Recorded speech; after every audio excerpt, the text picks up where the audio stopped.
From Idaho's News Channel 7, this is Friday Night Football. You know, I know we kicked off the season of Friday Night Football last week, but it was 0 week. This is the first official week of high school football, a full slate of games throughout the Gem State. Some big-time games, too. They've really front-loaded this schedule, it feels like, because we have multiple awesome matchups every single week so far that we've done this. You know what's also awesome? We got the Boise Brave live with us in studio tonight for the first time in a long time that we've been able to welcome a team live into the studio. We're going to get to their highlights as well as them in just a moment. In the meantime, we go to our game of the week. You voted on it at home. We head to Mountain View. They were hosting Meridian this evening. The Mavs had a 0-week bye, so tonight they hosted the Warriors for their season opener. Once down 17-zip, Meridian starts to chip away at the deficit in the third. Zeke Martinez hits a wide-open Riley Byington out in the flat. He takes it all the way down inside the 20. This was kind of a key point in the game. Later in that drive, on 4th and long, it looks like Mountain View's going to get off the field. They push Zeke all the way back, come up with the sack, but they get called for a face mask penalty, and it gives Meridian new life. On the very next play, Martinez comes up under center, then takes it into the end zone off the right side. The Warriors climb to within 5 at 24-19. Mountain View would respond, though. How about the other quarterback, Justin McGee, calling his own number, 14, right up the gut for 6. You add the PAT, and all of a sudden, Mountain View pushes their lead back out to double digits at 31-19. So they would do their best to hold on defense from there. Tanner Moriarty comes up with the big lick on the pass over the middle. Later on the same drive, sophomore Mason Garcia tracks down Martinez as he moves up into the pocket, tries to get outside, but Garcia has the answer. Now, somehow the Warriors will pick up a first down. Eventually, Martinez finds the end zone one more time, but it just simply wasn't enough. Mountain View picks up a big win in their season opener, 31-26 the final, and Meridian played for a state title last season, off to an 0-2 start this season. I will say, though, they have played two of the best teams in the state in Eagle and Mountain View. We'll see if the Warriors can get home and get right after this. Yeah, I would not be sleeping on Meridian right now. Two great teams, two close games that just didn't go their way. Keep that clip. Keep that clip. Meridian is still for real, I think. But I also got to say, Mountain View looks for real. They got a big test next week in Rocky Mountain, the Battle of the Mountains. Can't wait. A lot of hype for that one. For now, we head out to the always packed house of Middleton High School. We have a state playoff rematch as the Vikings take on the Nampa Bulldogs. Middleton would put together a great drive their first trip out there, but it would stall out. In fact, they would get a penalty, get backed up a little bit. 4th and long, they decide, we're going to go aggressive, go through the air. Cash Weeks lets it fly. Colton Severa has a step on the defense, takes it in for 6, and puts the Vikings on the board early. Now this season, it's a new thing. The Nampa Bulldogs are running the triple option. That Viking defense was not getting fooled, though. 3rd and long. They let it fly. Weston Mills comes down with the interception despite the collision with his teammate, and that got them fired up and in great field position. Turned into a field goal. They got another pick, that one from Ryan Lewis. That one turned into this touchdown. Pachi Franks barreling over the defense, 17-0 ball game. Now what I love to see tonight from Nampa, they were not discouraged from going right back through the air. Next drive, Dom Alvarez throws it up to Xander London. He's all alone. He's going to take it all the way for the first Bulldog touchdown of the season. Unfortunately, it would be their lone TD of the game. Middleton answering back real quick. Cole Holman getting it done, barreling over the goal line this time. Middleton would take this one 31-7 as the final. Let's get on over to Hawaii now. The Storm, well, they were looking to keep on rolling tonight. Yeah, first home game of the Jason Burden era, taking on the Centennial Patriots. Close game coming out of the half. Storm leads 16-8. They'd get to the doorstep quickly. Matt Irwin finds Nolan Scott coming off the screen. He punches it in for 6. And from there, the Storm would continue to take care of business. The Red Sea and the student section having a blast tonight. They'd put together another huge fourth quarter. Later on, 4th down, they decide to go through the air. Ryan Brecky goes up and gets it. Big time catch with the pressure of 4th down. Finally, with about 4 minutes to go in this game, the Storm would slam the door on this one. Matt Irwin Irwin going through the air once again, a short pass to Cade Walker, and he turns on the Jets. Breaks a tackle, and that is all he needed. He takes this one the distance. That made it 38-8, and that is how the score would stay. The Storm pick up their second win in front of an electric home crowd. Big things happening right now in Hawaii. Teams you're going against, they're everyday people just like you. They put their pants on the same exact way. It's all a mindset. You got to go out there and be willing to impose your will on them and not be afraid. Play without fear, play without thinking. It's high school football, it's Friday Night Lights, it's a once-in-a-lifetime opportunity. Go take advantage of it. Well, I'm pumped up now. I know Ian Smart's pumped up, hearing that from his former quarterback. Borah battling Timberline over at DLP tonight. T-Line was looking to bounce back after a season-opening loss. The Lions had different plans, though. In the first, Jacob Detweiler pump fakes, then floats one to Matthew Knight. He hauls it in with his fingertips to make it 7-zip. Borah bringing it on defense, too. That's Boise State commit Trevor McKenna sliding down the line of scrimmage, getting the tackle for loss. By the way, the 6 sacks he had last week doubled the previous school record. On to the second quarter we go. Same score. After a penalty prolonged the drive, Javen Nelson dials up 6 from 43 yards out. Dude almost rushed for 200 yards last week and was balling again this week. Following a quick stop by the Lions defense, they go back to work through the air. Detweiler with the big gain on 3rd and long, and then those two link up again just moments later at the back of the end zone. Borah blows out Timberline 42-20, the final. All right, sticking in the 5A ranks, how about a little Thursday night football? Boise, fresh off a blowout win over the team we just showed you in the previous highlights, Timberline, in their season opener last week. Last night they hosted Ridgeview at Donald Larson Park. It might be time to start believing in the Brave. Early on, the boys were flying around on defense. Following that sack by Max Anderson, Chigbro comes up with a tackle for loss here. After that, we go to an ISO for Anderson. He comes up with another stop. Yeah, Boise gets a big-time shutout. Had one last year. There's something special about the way this defense was playing last night, though. The Brave were outstanding in all facets of the game. From defense, we go to special teams for the highlight of the year so far on Friday Night Football. Cooper Smith fields this hot punt on a hop and then gets busy. I don't even know how he breaks free here, but he does. It is off to the races, and you're not going to catch him. That made it 7-0. On to the second quarter we go now. On 4th and short, Alex Hess gets the ball and rips off a big run. He takes this one all the way down inside the 10-yard line. Dude has 348 yards rushing on 22 carries this season. Pretty sure that's a good average, Brady. Later on, Trevor Schoolfield here finds Coop over the middle. Boise with a big-time blowout win over Ridgeview. 42-0 the final. And with that, exciting times in here inside the KTVB studios. We welcome the Boise Brave into the studio. And Alex, I'm just going to start with you, man. 42-0 on the scoreboard. How good did that one feel last night? That felt awesome. Yeah, it really felt good for the team, and hopefully we just carry this energy forward to next week to our first conference game against Hawaii. And yeah. Max, I noticed you're flying around a little bit on defense there. At least when I was there, you kept giving me highlight after highlight. The 42 was impressive. I think the 0 might be more impressive. Would you agree? Yeah, I mean, we have a ton of weapons on defense. We really emphasize our defense on, especially in, I don't know, in the field.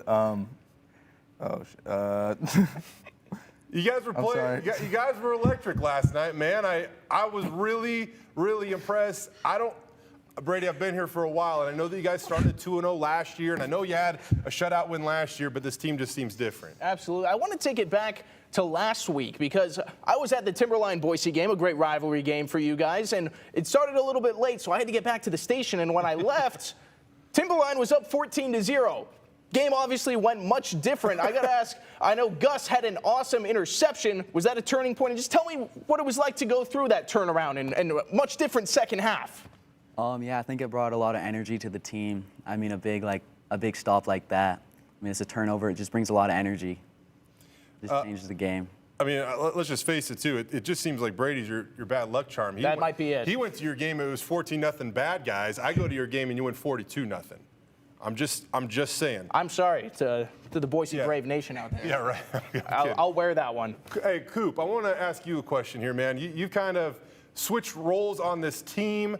How much are you thriving in your new role? And maybe just go into it a little bit, because I'm sure it took a little bit of selflessness to come out from, instead of throwing passes, catching them now. Yeah, for sure. Switching from quarterback to receiver was a big decision for me, but I knew it was the right decision, especially because our new quarterback, Trevor Schoolfield, he's so good. I know that kid has so much potential. So, Cooper, hold on real quick here, man. I'm going to get back to that in a second. I need you to take me through this punt. What happens here? Well, it's a short punt, bounced off the ground. I didn't know if I should return it or not, but I decided it popped up right to me, catch it, and I just ran through a kid and took it to the house. What goes through your mind when you try to cut that thing back instead of just falling out of bounds to your left? I don't like to go out of bounds, I guess not, I like to finish man. the play. I like to finish the play. I will say, I heard one of your coaches right before that punt. He was like, scoot up a little bit, and then you catch it perfectly off the hop. Yep. And man, it's pretty cool. 200 yards receiving so far this year. I think found the end zone 6 times. Yeah. So far. So far, yeah. Why does receiver fit you? Like, why is this working out so well? Not to sound cocky, but I think my athleticism. Hey, let it fly, buddy. It fits perfectly into the role of a wide receiver. Speed, ability to jump, all that, route running, all that. So I think I fit perfectly into the role. Mm-hmm. Now, we just showed the highlights just a second ago. You guys have a big-time first conference matchup against the Owyhee Storm. I mean, what's the scout on those guys? What impresses you? What are you looking at for next week? Yeah, for sure. I think it's our first real test, first conference game of the season. I think we should just take it one game at a time, though. Hopefully come out with the win. Okay, I'm just going to ask, who's the weight room guy on this team? Or out Over of there. the 4 of you? I figured. That's Alex S. Alex S. I kind of figured it was you, Alex. I think the thing that jumps out to me about this team is I look out and it's you got size-wise, you guys actually have a presence now. And I don't mean to talk negatively of the Boise teams from the past, but what went into this offseason? Because I know that you guys are 2-0 in the last 2 weeks, but it seems like you've been picking up victories for the last few months. Yeah, big thanks to Sam Whitney, Boise State alum. Sam Whit. Yeah, he's been really helping us out in the offseason, getting everyone in the weight room, holding each other accountable, and just making sure we're big enough to get some dubs. Man, I remember Sam Whit when he was playing, stud for the Boise State football team. I think he's now a runner. I think he's giving you guys his muscle. Maybe go into your guys' coaching staff a little bit, because there is, there are a few Boise State or former Boise State football players on it. What has Mike Altieri specifically, though, meant to the program? And you guys can choose who answers that first. And if any of you want to build off of it, go for it. Yeah, Mike Altieri, he's been in the program since we got there, and just the progress our program has made, the culture, everything, it's been amazing, Bringing a new coaching staff, all that, it's really changed the culture of Boise High. Yeah. We started with 20 kids on the team, 30 kids, and we're up to almost 50 now. So just the numbers. That is a big thing. And I'm curious, Alex, maybe I'm going to ask you again. This is Mike's 4th year. So, when was your first introduction to him, and what impression did he last on you that has helped evolve you and the program into what it is today? Sophomore year, Okay. I started on varsity as a running back, and he's been really, really helpful, just coaching me through that whole experience. And each year, we get more connected with each other, and he's a really good guy. And just see him out in the streets every now and then, and just dap him up. He's a great guy. Hey, by the way, are you going to score next time you get inside the 5 on a breakaway run like that? Oh, yeah. I could tell you were a little bummed. I want to ask, just because, I know you guys started 2-0 last year, but there's just the energy feels different around this team. Does it feel different this year? Oh, 100%, yeah. 100%. What is different about the energy? What makes this Boise Brave team feel different than last year? I think just the camaraderie that we have. We do a Brave Creed every practice, and one of our coaches, Coach Zach, he brought it into us, and he pretty much just instills discipline throughout the whole team, and really builds the team camaraderie. How much of it can you share with us? What is it exactly? Is that, I think it stays in the locker room? That's a It's lot. It's a lot. What happens in Fight Club stays in Fight Club. I'm good with that. You got to have things that are just your own. Yeah, exactly. Gentlemen, we really appreciate this so much. Like I said, we haven't had the chance to have somebody live, a football team live in studio in a long, long time. We're glad it's you guys. 2-0 on the season. Big game next week. Keep the good times rolling. Say hi to Sam Witt and Mike for us too, okay? Will do. All right, gentlemen. Get out of here. Go enjoy the rest of your Friday night. Thank you. Let's continue to roll on now with some more Friday Night Football highlights. We move along now over to Bishop Kelly. A 4A school, they welcome the Capital Eagles, a 5A program. We picked this one up in the third quarter. Knights quarterback Ben Avila here completes the pass to a wide open wide receiver. Check out the moves over midfield. A few plays later, back to the air.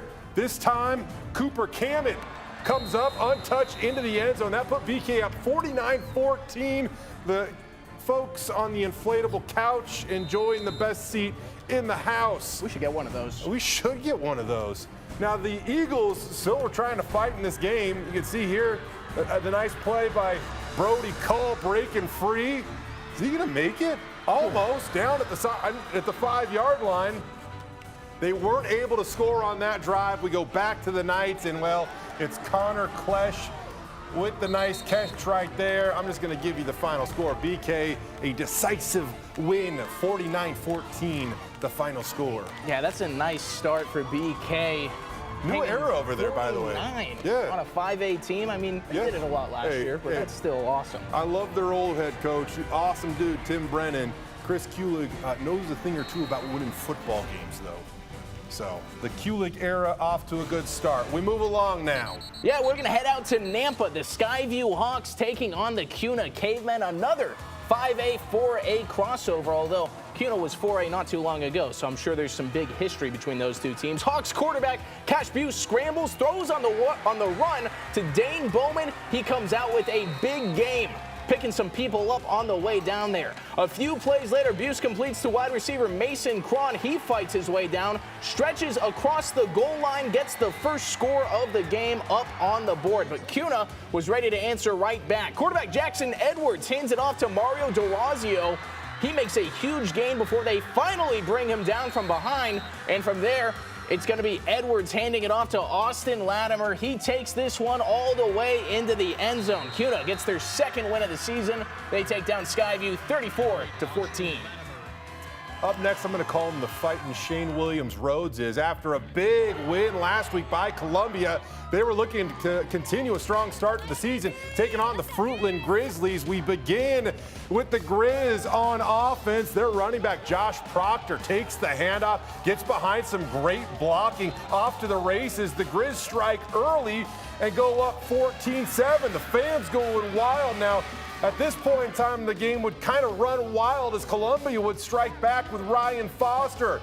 He goes around the left edge, up the sideline, rumbling, bumbling. You give him 35 yards on the game before finally being pushed out of bounds. But he's calling him Big Dog. Apparently that's his nickname. He would be big for them all evening. Following the long run, how about the fade ball from Jared Payne? The perfect touch to his tight end. That ties it up. Man, a dual threat. Jared Payne playing QB, playing DB, looked great on both sides of the ball. He also had a long TD run in this game. Also batted down another ball in the end zone. Doing it all. Columbia wins 41-14. They're off to a 2-0 start on the season. All right, let's keep it rolling. The Payette Pirates taking on the New Plymouth Pilgrims. A beautiful evening tonight. We're going to start it off with the Pilgrims quarterback Colton Freites rolling right through. As we get it rolling, he connects with Derek Walker, who runs down the sideline and takes this one all the way in for 6. 7-0 early lead for New Plymouth. 2 drives later, the Pilgrims would keep on going. This time, Colton is going to be intercepted. Jason Silva gets a nice job reading the quarterback's eyes, tracking the ball down into his hands. That would set up a nice run by the Pirates' Josh Rodriguez. We'll show you that coming up here in a second. He runs right in, leaping effort for the first down. So close, just coming up a little bit short on this one. Great effort, though. New Plymouth takes this one 40-14. Up next, how about this one? We go to Homedale. Hey, it was a sunny Friday in Homedale. The Trojans were looking to take on the Filer Wildcats. They were also looking to bring the hammer to the gridiron. That's exactly what they did. Quarterback Dylan Fine got the night started with a nice little red zone TD scramble for the Trojans. Filer trying to answer back with a touchdown of their own, but the drive gets cut short thanks to Auckland Carson of the Trojans forcing the fumble that would lead to a defensive recovery for the home team. Looking for an answer on offense or just a ball to bounce their way. Filer QB Tristan Ray throws one up to a crowded area. Eventually, big wide receiver Dylan Patterson comes down with it. Shortly after that, the two connect again for 6. Right into your living room, by the way. Nice shot, Austin.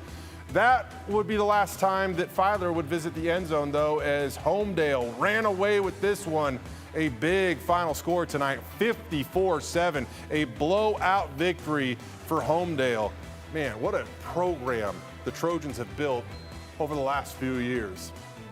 Yeah, they were great last year, looking to keep rolling this time. Right now, we're going to head east. The SCIC champs Buell facing off with our local team, the 3A Power Weezer. Late second quarter, 21-7 Wolverines, but the Indians have the ball. Zach Acevedo lets it rip. Perfect throw. Kyler Kelly running right under it for a big gain. Buell is in business. Later on in the drive, Acevedo again finds Kelly, and the senior fights his way into the end zone. Touchdown for Buell, 21-14 at the half. Second half, big play coming up right here. 4th down for Weezer. They go for it. Colin Cook out, and big Brock Spencer goes up and gets it. Huge play, keeping that drive alive.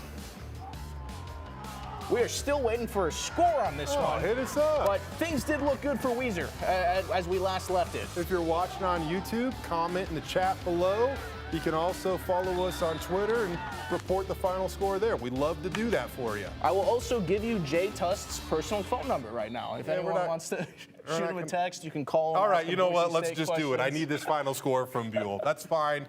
We'll figure it out. Post it on the bottom. Danny, don't post it on the bottom of the screen. Next up now, how about Twin Falls in Valley View? After a first place score for the Falcons, well, this one was all Bruins. Middle of the second quarter here, their quarterback Austin Crum finds wide receiver Carter Orr. That touchdown made it 47-13. Very next drive for Valley View, they cough up the rock. Twin Falls says they have it, and they do. They get back to work on offense. Twin Falls, a very impressive score this evening. How about 67 points? Yeah, I don't even know if the Kendrick Tigers put up 67 in You know, it's funny you mention it. The Kendrick Tigers put up 66. Twin Falls, congratulations. High score of the evening so far. Yeah, that's big time, though. Hey, let's get to some more scores for you. How about Canyon Ridge getting a win in their season opener down in the Magic Valley? 49-0 the final. Idaho City, no match for Cascade this evening. Cascade rolls 44-14. Oh, we got a new high score. Burley, 78 points. Who plays for Burley? I think a pretty good wide receiver. It's right on the tip of my tongue. I know. Have we talked about him a little bit? Boise State should recruit him. I think so. Yeah. I think that'd be a smart move. It might be a smart move if Boise State recruited a wide receiver from Burley. Either way, how about 78 points?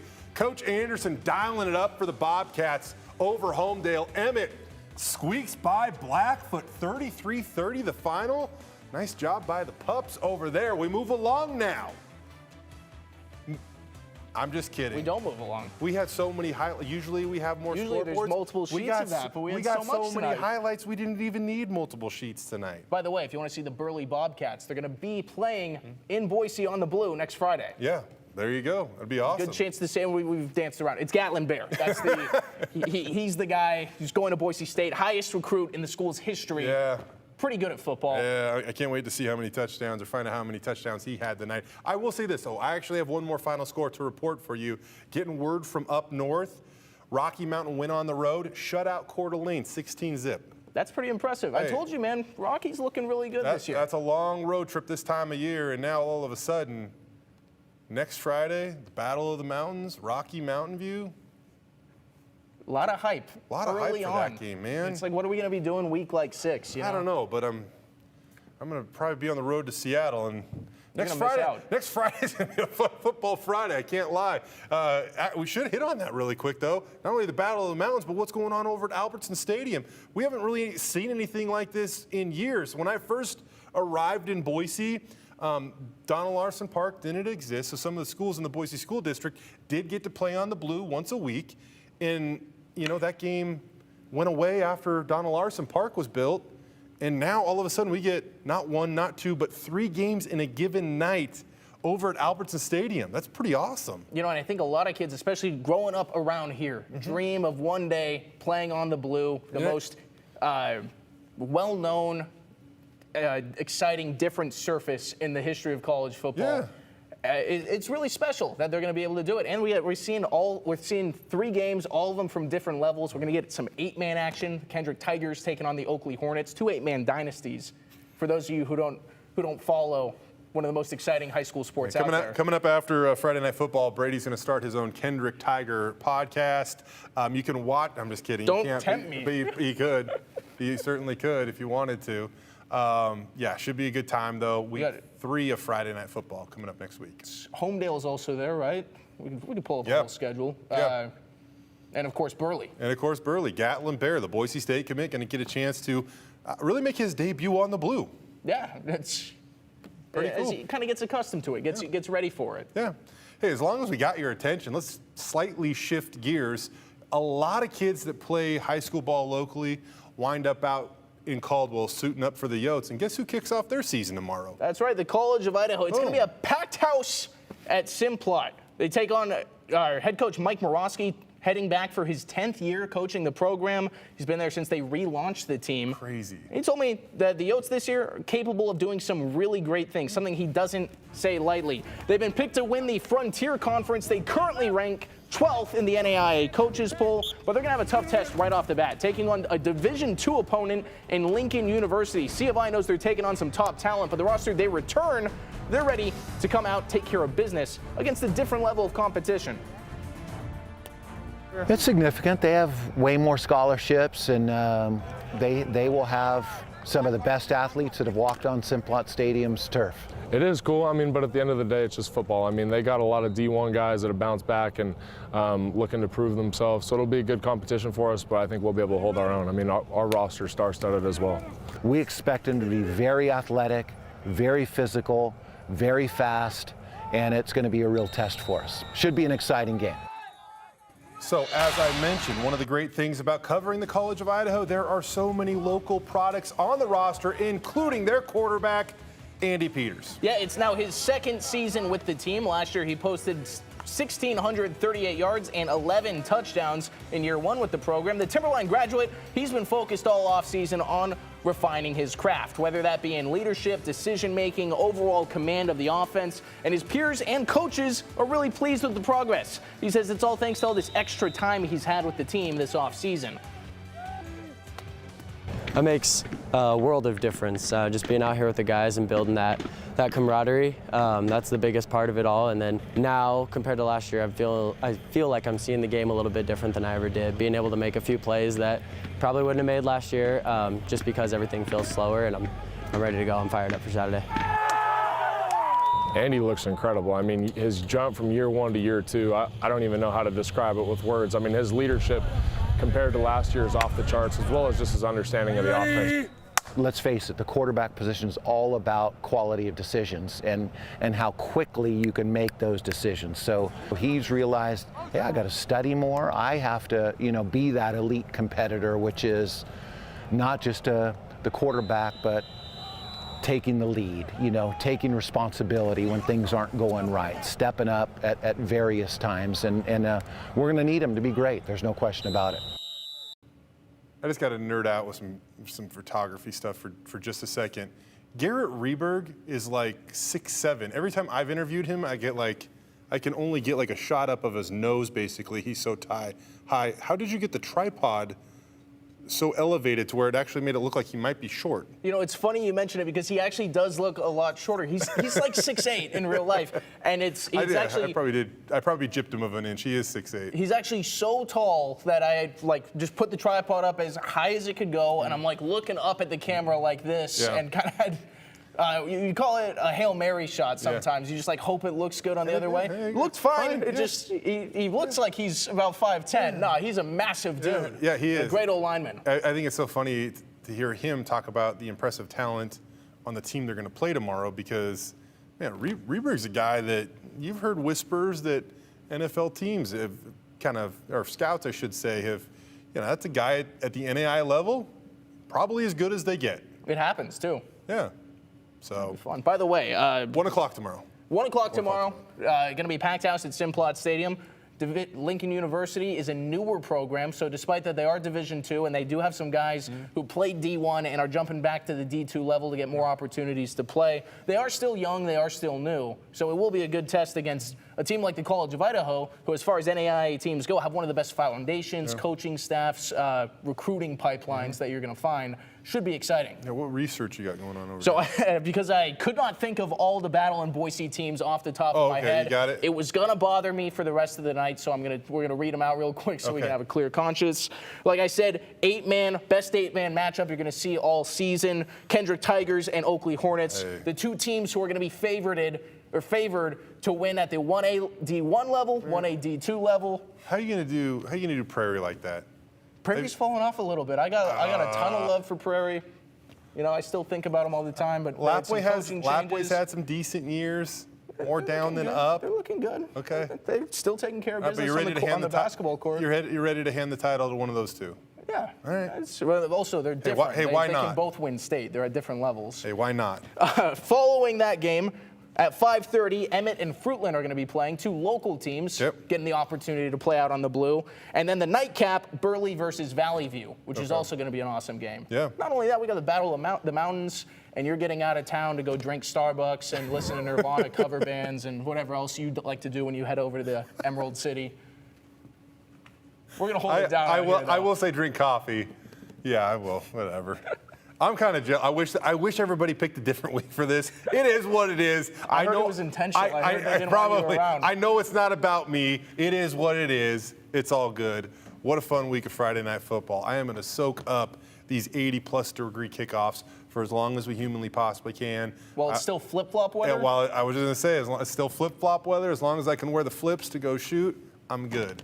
I've seen you wear the flip-flops in like 35-degree weather before. At that point in time, I know there's a time where you got to switch, but for right now, I'm hanging on as long as I can. Just a reminder, all these highlights will be posted at KTVB.com. So will our interview with the Boise Brave. We appreciate everybody's help for making this program possible, and we will see you next week for week 3 of Friday Night Football. Same time, same place. You got anything else? Now let's just keep it rolling, man. Keep it rolling. I am fired up. For Brady, Frederick. Chill, dude. It's only week 3. I can't. I drank too many energy drinks tonight. I'm going to be up for a couple more hours. Amen. Probably same here. Anyways, for Brady, Frederick, I'm Jay Tust. This is Friday Night Football.